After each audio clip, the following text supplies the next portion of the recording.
Friends, welcome back to my YouTube channel. आप सबका मेरे चैनल पे स्वागत है। आज मैं लेकर के आई हूँ जॉन मिल्टन का जो है डेट ऑफ बर्थ है 9 दिसंबर 1608 और 8 नवंबर 1674 में उनका डेथ हुआ था।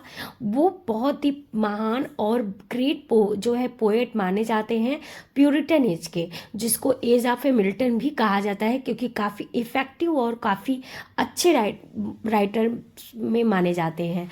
वो इंग्लिश पोएट और पॉमिलिसिस्ट और सिविल सर्वेंट थे।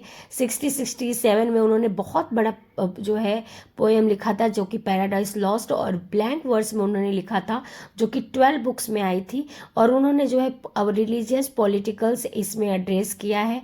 फॉल ऑफ मैन, एडम और यू और गॉड सैटर्न को दिखाया है यहाँ पे। और उसके बाद ये सिविल सर्वेंट के रूप में कॉमनवेल्थ जो इंग्लैंड में चल रहा था उसमें उन्होंने सर्व किया था under the Oliver Cromwell.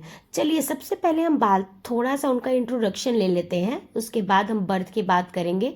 Milton ने जो है बहुत ज़्यादा नेम एंड फेम रिकग्निशन किया था। और उनका जो फर्स्ट मतलब जो उन्होंने एक वर्क लिखा था, सेलिब्रेट किया था एरोपेगिटी का 1644 में। और प्री पब्लिकेशन सेंसरशिप था हिस्ट्री में, उनका जो है बहुत प्रभाव था। मिल्टन मिल्टन के अंदर प्यूरिटन का जो बोलते हैं ना कि एकदम कट्टरवादी, मतलब वो कट्टरवादी हो गए थे धीरे धीरे। लेकिन स्टार्टिंग के कुछ वर्क में उनके ये चीज़ें नहीं मिलती है, लेकिन बाद में जब वो पूरी तरीके से ब्लाइंड हो चुके थे, जब वो इटली और फ्रांस ये जगह वो जब गए थे घूमने के लिए, जब वो वापस आए तो उनका जो है वो प्यूरिटन वाला जो रिलीजियस को फॉलो करना था वो बहुत ही ज़्यादा है। लेसीदास में हम थोड़ा बहुत दे सकते हैं, स्टार्टिंग वर्क में बहुत ही कम दिखा है, लेकिन जो उसके बाद वाले जो वर्क हैं और वो फेमस भी बाद के वर्क में ही हुए थे।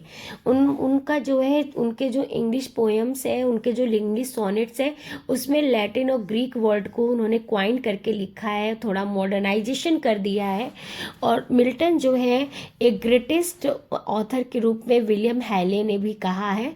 और उसके बाद जो है लैंग्वेज में क्रिटिकल कमेंट में सैमुअल जॉनसन ने भी पैराडाइज लॉस्ट को एक ग्रेट वर्क मानते हुए उनको लेकिन कहा है कि वो काफ़ी कट्टरवादी और बहुत रिलीजियस को फॉलो करने वाले थे।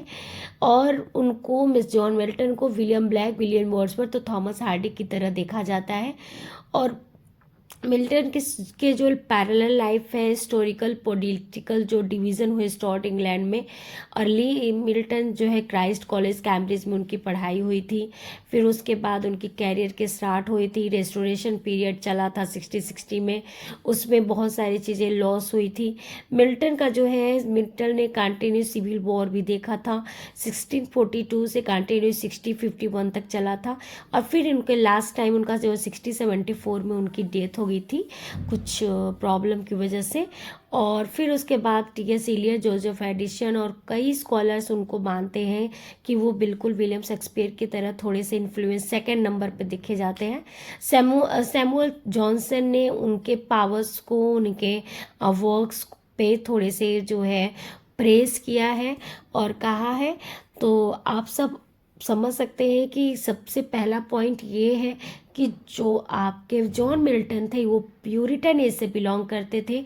जो ओलिवर क्रोमवेल थे उनके अंडर में उनको एक पोस्ट दिया गया था और वो काफ़ी रईस घर के थे, काफ़ी उनके पास पैसे था, लेकिन जीवन के लाइफ के अंतिम समय में उनको बहुत ही मुश्किल तरीके से जीवन यापन करना पड़ा, सरवाइव करना पड़ा, क्योंकि जो है 1652 में उन पूरी तरीके से कम्प्लीटली ब्लाइंड भी हो चुके थे।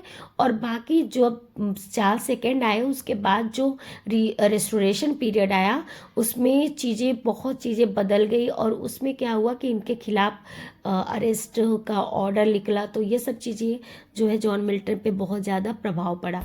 अब हम चलते हैं उनके अर्ली लाइफ में।